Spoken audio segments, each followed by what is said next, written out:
voilà, le robinet, j'attends toute la journée. De temps en temps, il y a une goutte d'eau, mais sinon, il n'y a rien.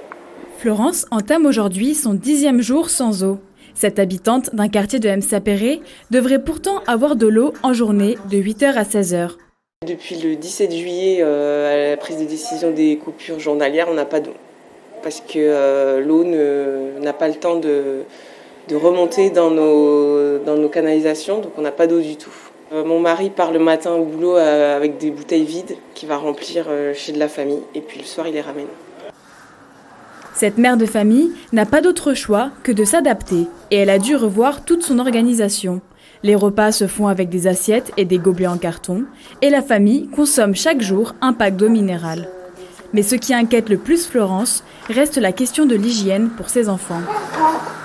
Mon fils, je peux l'allaiter, donc c'est pour ça que j'ai décidé pour l'instant de ne pas lui donner de biberon parce que j'ai peur de prendre des risques et de transmettre des maladies parce que les biberons ne sont pas main propre. Et mon plus grand fils, il prend un biberon le soir, je le nettoie avec de l'eau que j'ai fait bouillir. Christophe, lui, habite quelques maisons plus bas et s'estime chanceux.